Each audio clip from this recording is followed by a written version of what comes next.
1 мај помина, а информација за тоа кога ќе се сретнат Мицкоски и Таравари засега се уште нема. Најавена за попразникот, средбата помеѓу председателот на владата и министерот за здравство треба да го даде одговорот дали Таравари ќе остане на Илинденска број 2 или неговото напуштање на Вреди, ќе значи и излез од владината коалиција.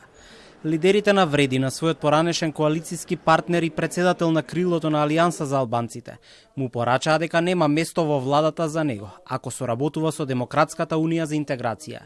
Со потезите на Таравари се отвори прашањето какви се односите во владината коалиција. Премиерот Мицкоски денеска кусо се осврна на ова. Кога се очекува? Средба со Таравари. Па ќе се случи, да. А каква е состојбата во владината коалиција, господине премиер? Одлично. Одлично. Лидерите на Вреди претходно се оградуваа од изјавите на Таравари дека и Алијанса, но и сите други партии од Вреди имаат некаква комуникација со ДУИ.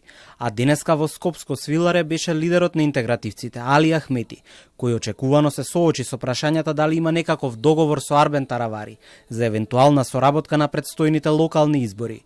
Председателот на ДУИ не даде конкретен одговор. Партиското раководство ќе ги разгледа сите прашања, вели тој.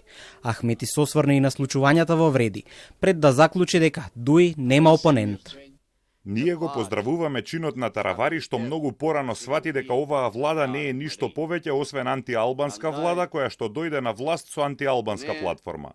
Во момент кога неговото учество во владата нема да биде добро за него, тој може да се тргне. Но тоа се негови работи, не се наши ниту на Европскиот фронт. Тие се внатрешни работи кои што господинот Таравари треба да ги менаџира. Колку што јас гледам, Влен не е повеќе Влен, туку е Лен.